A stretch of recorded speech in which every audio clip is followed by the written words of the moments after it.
దురంధర్ 2 రికార్డులపై రికార్డుల్ని సృష్టిస్తూ box office ను షేక్ చేస్తోంది. ఇటు ఇండియాలోనూ అటు ఓవర్సీస్ లోనూ బిగ్గెస్ట్ కలెక్షన్స్ తో దూసుకెళ్తోంది దురంధర్ ది రివెంజ్.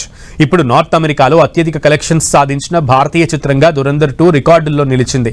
ఈ నెల 5న దురంధర్ 2 మూవీ ఇండియాలో 1000 కోట్ల రూపాయల మార్క్ ను క్రాస్ చేసింది. తొలి వారంలో 600 కోట్ల క్లబ్ లో చేరి రెండో వారంలో మరో 200 కోట్ల రూపాయలు కలెక్షన్స్ రాబట్టింది. గత ఏడాది డిసెంబర్ 5న విడుదలైన దురంధర్ సినిమా ప్రపంచ వ్యాప్తంగా దాదాపు 1400 కోట్ల రూపాయల గ్రాస్ కలెక్షన్స్ ను సాధించింది. ఇక ఈ ఏడాది మార్చి 19న హిందీ, తెలుగు, తమిళ, కన్నడ, మలయాళ భాషల్లో విడుదలైన దురంధర్ ది రివెంజ్ 18 రోజుల్లో ప్రపంచ వ్యాప్తంగా 1622 కోట్ల రూపాయల గ్రాస్ కలెక్షన్స్ ను కొల్లగొట్టింది. ఇండియాలో 1228 కోట్లు, ఓవర్సీస్ లో 394 కోట్ల కలెక్షన్స్ ను ఈ మూవీ రాబట్టింది.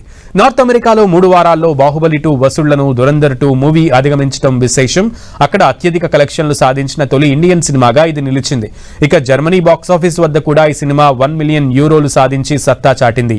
రణ్వీర్ సింగ్ హీరోగా, ఆదిత్య దత్ దర్శకత్వంలో రూపొందించిన spy action thriller film Dhurandhar. Pakistan back drop లో జరిగే ఈ స్టోరీలో ఇండియన్స్ పై ఎలా అక్కడి ఉగ్రవాద సామ్రాజ్యాన్ని పెకలించి వేశాడన్నది కాన్సెప్ట్.